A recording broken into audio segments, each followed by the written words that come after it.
A todos, que Deus abençoe e guarde.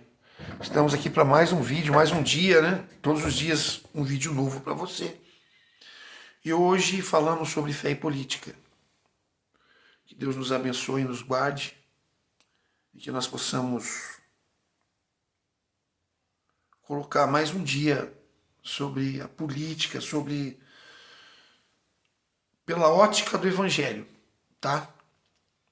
Não aquilo que a gente vê em Brasília, na Casa Branca, na Casa Rosada, em Argentina, não, tá?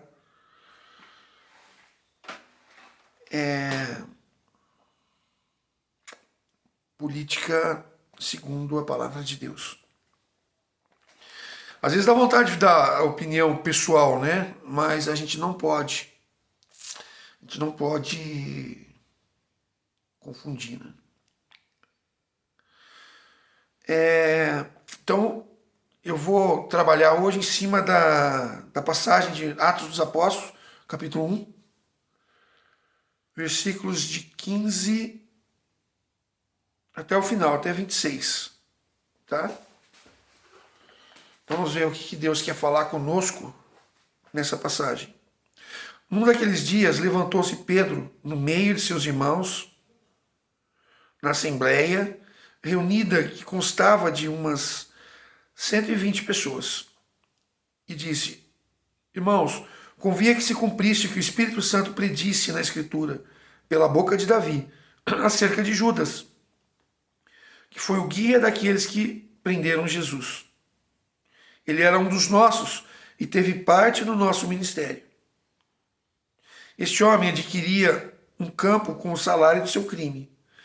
Depois de tombando para frente, arrebentou-se pelo meio, de todas as suas entranhas se derramaram.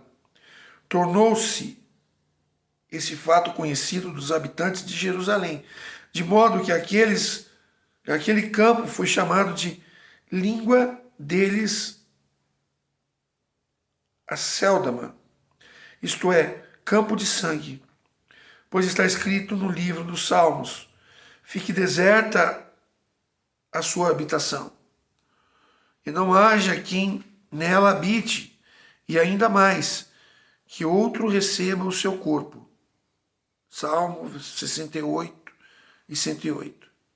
Convém, pois, que desses homens que têm estado em nossa companhia todo o tempo em que o Senhor Jesus viveu entre nós, a começar do batismo de João até o dia em que o nosso meio foi arrebatado um deles, se torne conosco testemunha da sua ressurreição. Propuseram dois: José, chamado de Barsabás, que tinha por sobrenome Justo, e Matias, e oraram em termos: Senhor, que conheces os corações de todos, mostra-nos qual desses dois escolhestes para tomar nesse ministério e apostolado o lugar de Judas, que se transviou para o seu próprio lugar. Deitaram a sorte, caiu a sorte sobre Matias, que foi incorporado aos 11 apóstolos. Ou seja, irmãos, junto com a morte e ressurreição de Jesus, teve a morte de Judas Iscariotes, o traidor, que foi eleito por Jesus, os 12.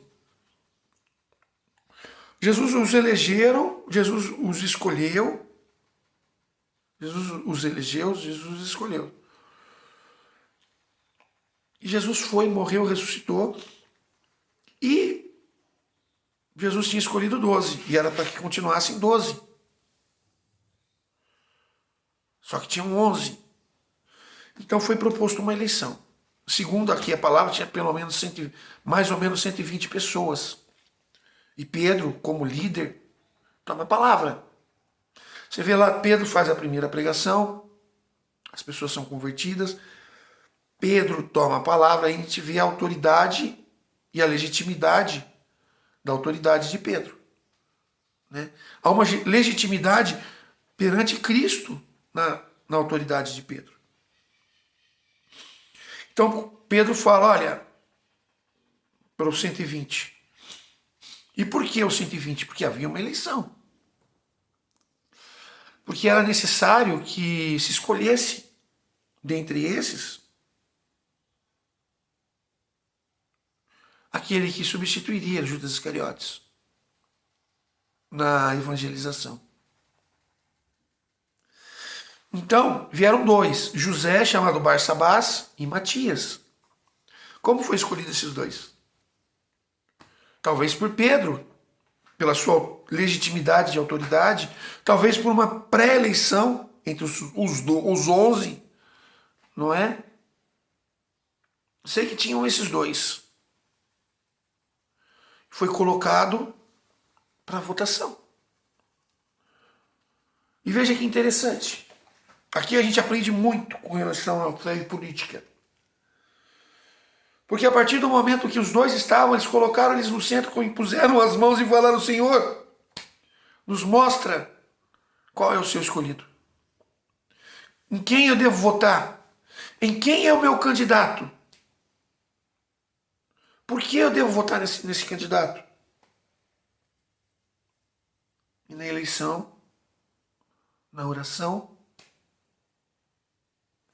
Matias foi o escolhido. Então, para que haja legitimidade na eleição e para que haja uma coerência no meu voto como cristão, eu tenho que consultar a Deus. Ajoelhar, me colocar diante do Senhor e falar: Senhor, qual é o candidato que eu devo votar? Para o futuro do país e do mundo. Eu já coloquei aqui, eu já preguei anteriormente duas passagens, são dois encontros diferentes. O primeiro é: feliz é a nação cujo Deus é o Senhor. E como o Deus é o Senhor? Tendo governantes conforme a graça de Deus. Você vê, por exemplo, né, vários governantes como Davi, Salomão, Moisés. Porque teve a época dos profetas, dos juízes, dos reis, né? Foram formas de governos, foram nomenclaturas de governos diferentes. Mas a forma de governo era a mesma, de acordo à vontade de Deus. Então, que nós possamos ter essa legitimidade de buscar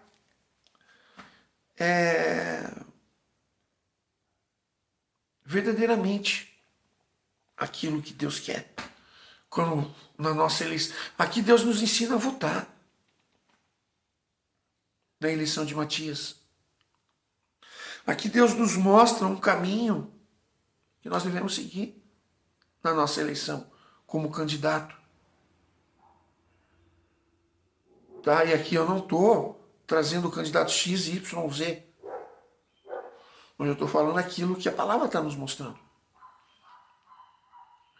Mas assim, logo de cara, a gente vê, sem precisar de oração. Por quê? Porque tem uns que fazem a vontade de Deus e outros não. Mas nenhum faz a vontade de Deus na risca. Embora eu tenha meu lado político, eu voto naquele que chega mais próximo daquilo que é a vontade de Deus. Porque tem planos de governo que mostram até um determinado momento, uma determinada situação. E às vezes até não é nem por mal. Porque daí você vai analisar o coração também do candidato. Se ele é voltado para Deus ou não, às vezes faz sem maldade. Não é? Então,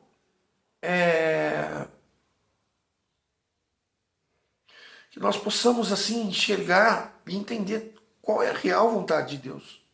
E muitas das vezes as pessoas endeusam políticos. Acima da grandeza do seu político, daquilo que ele faz de bom, temos o nosso Deus, que é maior que tudo.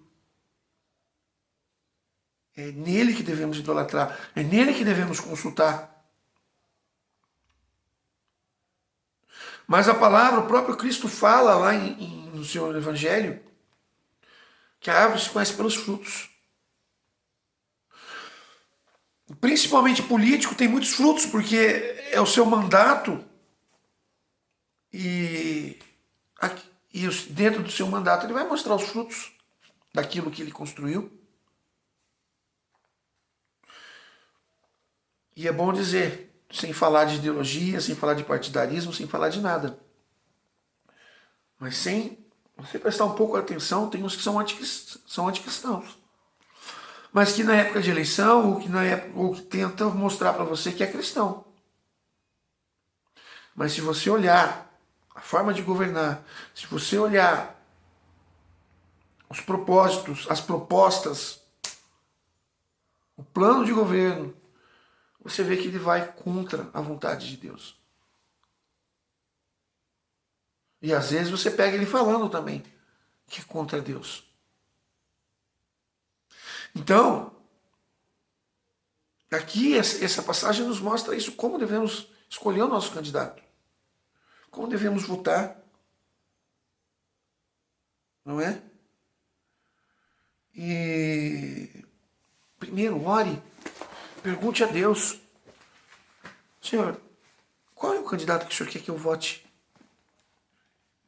Que eu exerça a minha cidadania, o meu direito de cidadão? Em quem, Senhor?